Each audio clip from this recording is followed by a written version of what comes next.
Toughen up. Those are the stern words of former President Obama to his fellow Democrats in the wake of President Trump's unpopular domestic policy bill. As the Democrats search for their way forward, Obama implored his party to stand up for the things that you know and you think are right. And Maryland Governor Wes Moore is committed to doing just that in his state. He speaks to Michelle Martin about how he's going to be doing it. Thanks, Christiane. Governor Wes Moore, thank you so much for talking with us. Thank you so much. Great to be with you. So, Governor, obviously we wanted to talk to you. You're highly visible. You're the first Black governor of Maryland, but you're also in such close proximity to the nation's capital that you're experiencing what a lot of people are calling the Trump triple whammy. So why don't we start with just the whole economic picture? Maryland, by the state's own numbers, lost some 3,500 federal positions earlier this year, which is a big number in a state where nearly 7% of the working population is or was federally employed. So how are you thinking about this moment? How are you thinking about navigating this? There's no doubt this is a really challenging moment because Maryland has a greater level of exposure to these federal cuts than any other state inside the country. You know, you mentioned I have over 260,000 federal jobs. Federal employees in the state of Maryland, over 160,000 federal jobs within the state of Maryland. So when we're talking about things like cuts to the NIH, when we're talking about cuts to Social Security, these aren't just real institutions that serve people within our country. These are oftentimes Marylanders who are now losing their jobs. And so we just been having to be very aggressive and very thoughtful about ways we can support our federal workers. And, we were the first state in the country to announce a platform called the Feds to Eds, which is basically saying if a person is a laid off federal worker and they have an interest and also a skill set to become an educator, to become a teacher in the state of Maryland, then we were going to streamline that process, cut the red tape, get them inside of classrooms. And already we've seen that even in these first months, that initiative alone has been able to cut about 10% of our teacher shortage that existed in the state of Maryland, that we've been working with our private sector partners to be able to identify how can we make sure that those skills that Marylanders utilize can actually fulfill their needs as well.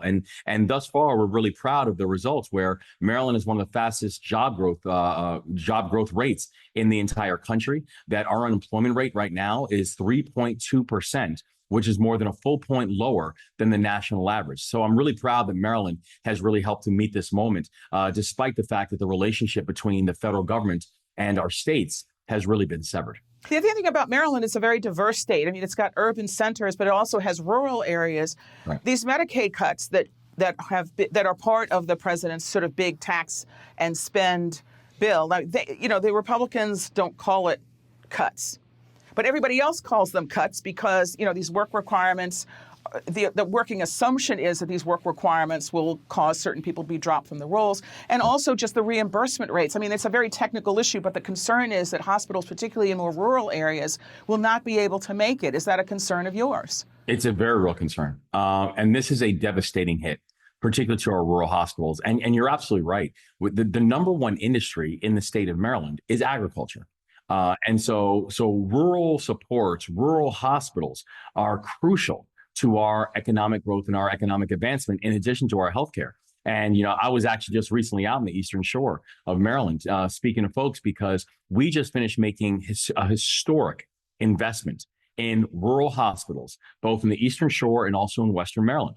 And despite the fact that we on the state level, my administration, just made historic investments in rural healthcare, we're now seeing that the Trump administration is now proposing cutting about $250 million from Maryland's rural hospitals. So this is not even an inconvenience for our rural healthcare industries. This is an existential question that you have for many of our hospitals. And that means, does a person have the ability to get not just specialized care, but just basic primary care? Do they have a chance to get that without having to travel an hour and a half to go get it? And so there's a deep level of unfairness that exists in the way that this bill was structured, and it's going to have a significant impact on our rural communities. Is there anything that you could do about it? I mean, some states are obviously trying to develop kind of a rural health fund. In fact, there's an element of that in the bill that does offer some support for rural hospitals, but it's it sounds like a big number. It's about $50 billion, but it's nowhere near the amount that actually would be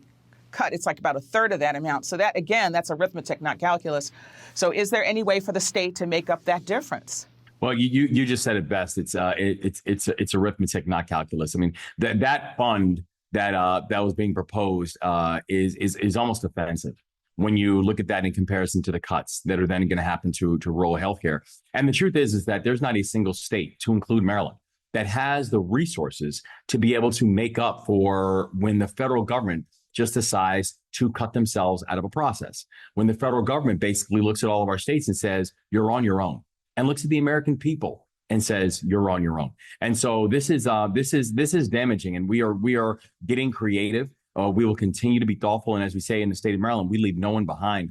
Yet at the same time, there is no state that has the balance sheet to just simply make up for when the federal government decides that they're no longer willing to engage. There have been a number of pain points for Maryland specifically. One is that, the FBI headquarters was scheduled to move to Maryland. It's a long-term project because it's a huge facility, and the Trump administration decided that no, they wanted the headquarters to remain in the District of Columbia. Yeah. The football team is supposed to be leaving, Maryland for Washington, D.C. as well. And one of your big amusement parks is closing. And so, these are not things that you could not have anticipated when you ran for governor. You would think, wow, not to mention the Key Bridge, one of your major transportation hubs, the Key Bridge, in this freak accident that caused death and, significant impediments. Now, on the plus side, you, with the help of federal partners, were able to get that bridge, at least a workaround, up and running in far less time than people had anticipated, which has to be a point of pride. But on the other hand, these are also some real economic blows, which you could not have anticipated at the time you ran for governor. So the question then becomes how do you navigate all that at the same time? I think one thing that the people of the state of Maryland knew when they elected me as governor is they knew they were electing a soldier. My background is not in politics. My background is actually in the private sector, and also I led soldiers in Afghanistan. And the thing that I always learned was that the only thing that is predictable is expect the unpredictable, is that things are going to change. And one thing, and you're absolutely right, we came in realizing and learning on our first days, not just of realizing the structural deficit that we inherited, but also looking at the other fiscal realities that were coming on board. And to include things like, to your point, that the FBI building, which Maryland worked for a decade and worked through GSA to be able to get it done, that I was notified that the Trump administration was not planning on putting the FBI building in the state of Maryland, not because we were called, not because they reached out, but because I received a Washington Post news alert that he said it randomly in a press conference. So this is the dynamic that we have when it comes to the relationship with the federal government, which is deeply frustrating. But the thing I tell the people of my state is this: despite that, when I was first inaugurated, Maryland was 43rd in the country in unemployment. Now we're going on 16 straight months of amongst the lowest unemployment rates in the entire country. That we went from being one of the deadliest states where you saw the homicide rate in the state of Maryland nearly double over an 8-year period before I became the governor. Now we're having amongst the fastest drops in violent crime, not just in the country, but in history. And so the people of our state know that even when crisis comes, is that we know how to lead and we know how to deliver. Well, also, though, it has to be said, you calling these investments, your critics call this a massive tax and spend kind of spree. The minority leader, the Maryland State House minority leader, and about 20 GOP legislators describe the fiscal 2026 budget as a massive tax and spend budget.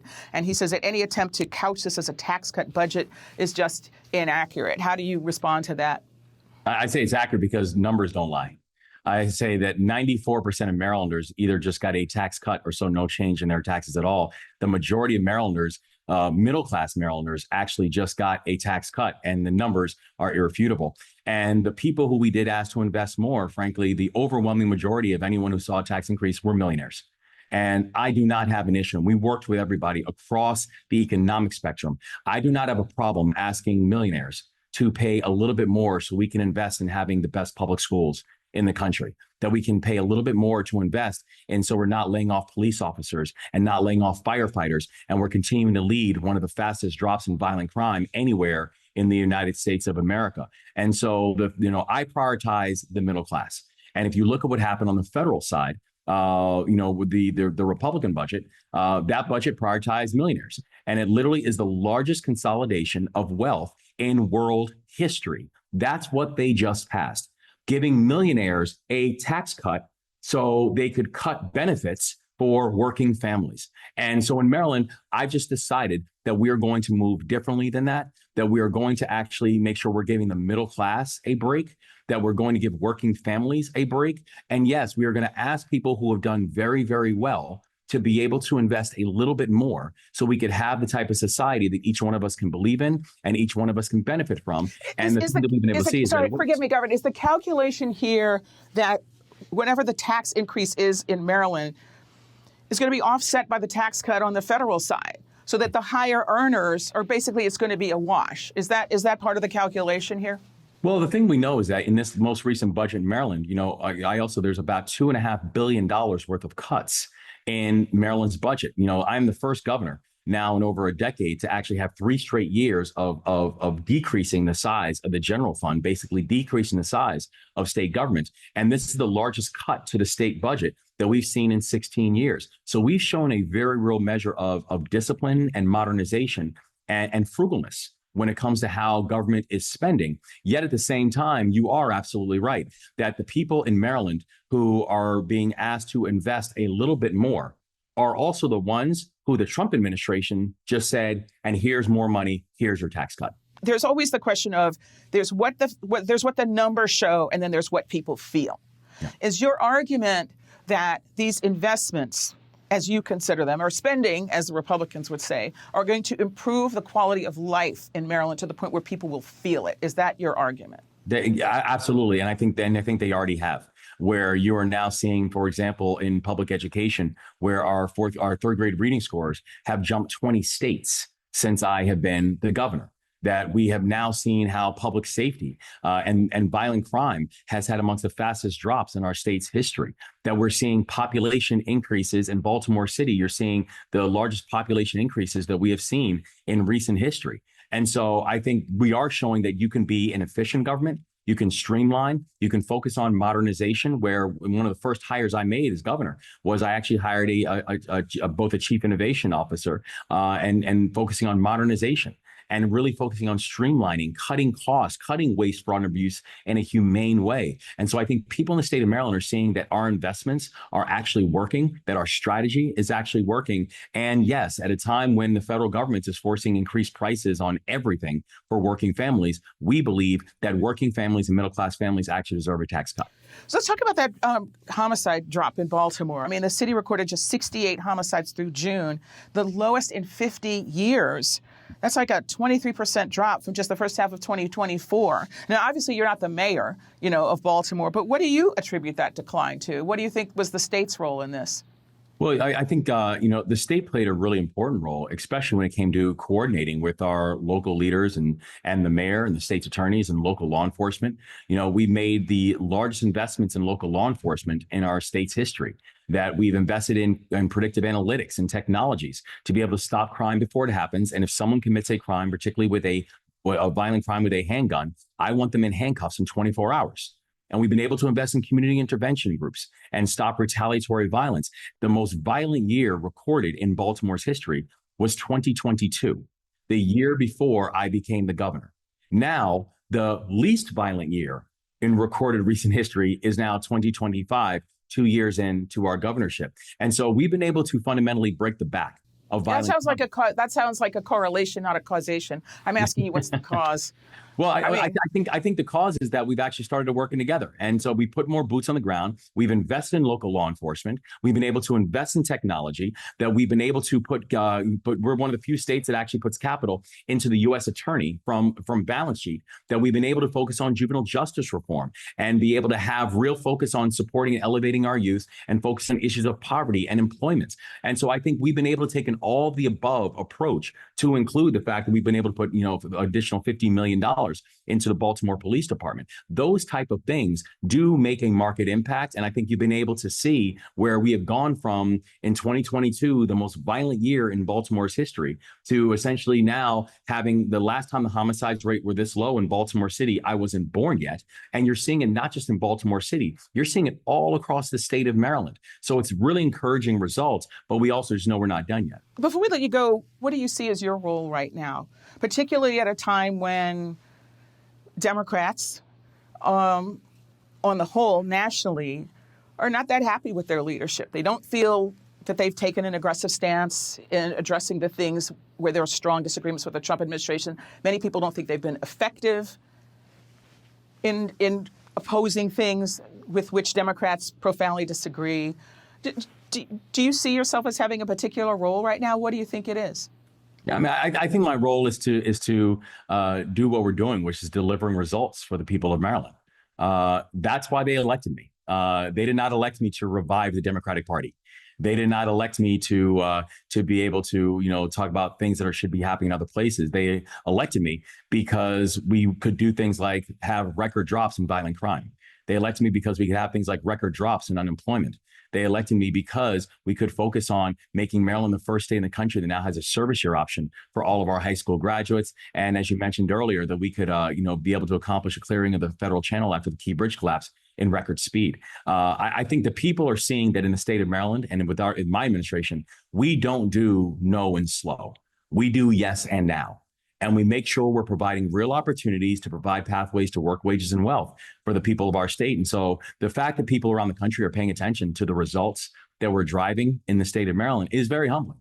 And I deeply appreciate it. I also just know that the way you win elections is by actually doing what you say you're going to do. And that's exactly what we've done in the state of Maryland.